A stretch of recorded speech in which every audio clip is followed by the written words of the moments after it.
Hello everyone and welcome back to this channel. Good morning, good afternoon, good evening, depending on where you are watching from. And if you're new to my channel, kindly hit the like button and hit the subscribe button to join the family. Let's get right into the video. So today we are breaking down a story that has sent shockwave through Edo State and the entire traditional institution in Nigeria. It is a story of power, massive mineral wealth, a community hope for development, and most especially it is an allegation of betrayal at the highest level. So on March 11, 2026, the Benin Zonal Directorate of the EFCC did something that is rarely seen. They arrested a first-class traditional ruler, His Royal Majesty, the person of Michael Sado, the Okuokpellagbe of Okpella, a king taken into custody for questioning. And for those of you that may not know where Okpella is a community in Edo State in Isako East. And to some people, it is not just a community, but rather it is a land rich in limestone, and to some others, it is considered the bedrock of Nigeria's cement industry.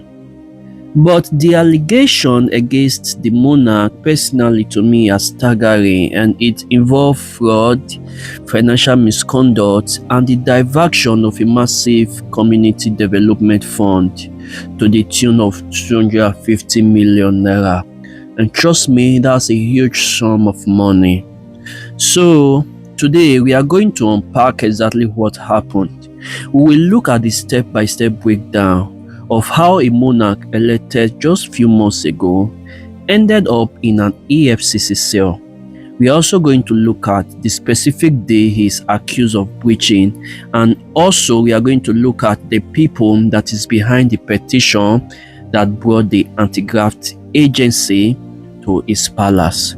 Let's get right into the video, and please make sure you subscribe and hit that notification bell because you do not want to miss a single detail of this investigation. Let's get right into it. To understand this case, you have to understand Okpella. Okpella is a mineral superpower.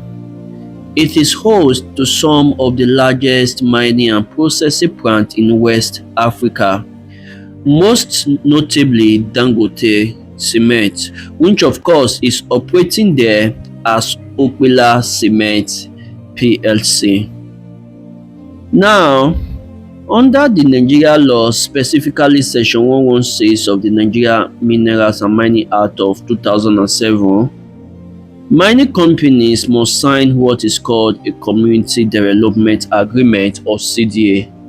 I believe that for some of you that read law or engineering should understand what CDA is. Now, we all know that of course that the law is clear. You cannot just take the minerals and leave the community with dust and noise. The CDA is a legally binding contract that forces every company to invest in infrastructure, schools, hospital, and scholarship for the host community. And we all know that in Okpella, the primary host community is the Ukhomuniyo community, and that is where most of those mining companies are residing. After a 6-year vacancy, the community finally selected His Royal Majesty, the person of Michael Sado, as the new Okuokpellagbe in May 2005. There was so much hope because a new king has been selected. Millions of naira coming from the CDA, and to some people it was a new era for Okpella. But the hope did not last long, and according to the petition submitted to the EFCC, the trouble started soon after the monarch took the throne.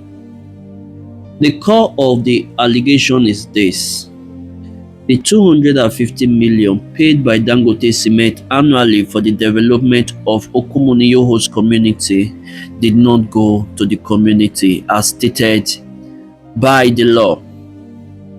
The petitioners, which of course the community elders, allege that the monarch bypasses the community leadership. They accuse him of opening a new bank account under the name Okpella Community Development. And I believe that to some people this sounds very legitimate, right? But wait and see. The petition alleged that His Royal Majesty, the person of Michael Sado, made himself the sole signatory to this new account without the knowledge, approval or consent of the Ukhomuniyo Council of Village Head.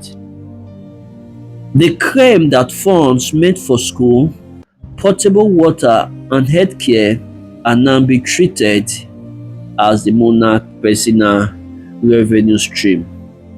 And we all know that in this country, you cannot be in a community knowing that something is coming from a company that is residing in that community, but one person that calls himself a king is diverting everything. Of course, if you are living in such a place, you are not going to take it. And I believe that this is the same, reason why the village head decided to petition him to EFCC. But the elders of Okuokpellagbe were not going to let this happen in silence because they felt betrayed. Their king, the symbol of their unity, was allegedly usurping their constitutional power and converting community land into his personal estate. And this is where the story takes a step toward law enforcement. Now, what those people did, the Council of Village Head, they hired a legal firm, the person of Osage and Associates. They drafted a powerful petition and they sent it directly to the Benin Zonal Directorate of the EFCC. In this petition, they did not just allege fraud, but rather they painted a picture of a monarch who had become a law unto himself, disrespecting community structure and issuing threats. They warned the EFCC that if the monarch was not stopped, his action could trigger intra-communal warfare in Okpella. Just imagine. So, in other words, they were begging for intervention to be able to prevent anarchy in that place. The EFCC acted on that petition on March 11, 2026. That was when they came to the palace of His Royal Majesty, the person of Michael Sado, the Okuokpellagbe of Okpella, and they arrested him and took him to custody. The EFCC did not just stop there. They also arrested an accomplice, an engineer named Patrick Okpellagbe.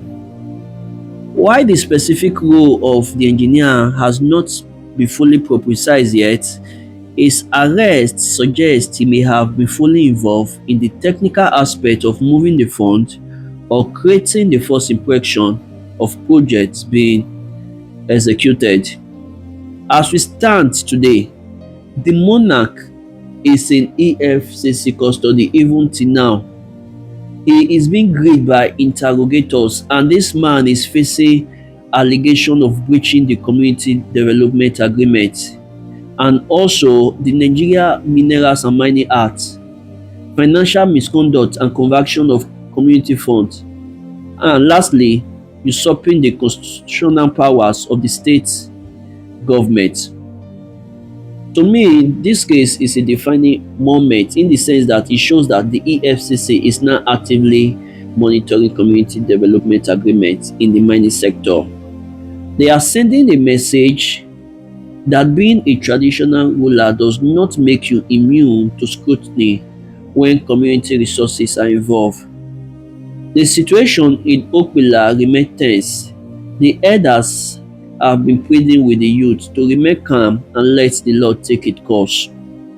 So guys, what do you think about this case? Should the government have more control over CDA funds to prevent this kind of alleged diversion, or is this a problem that communities must solve internally? Because to some people out there in Okpella, you must know that this is your community, this is your wealth, and of course, this is your future. So, guys, let me know your thoughts in the comment section. Alright, so guys, don't forget to like this video and subscribe to my channel if you have not done so. I'll see you guys in my next video.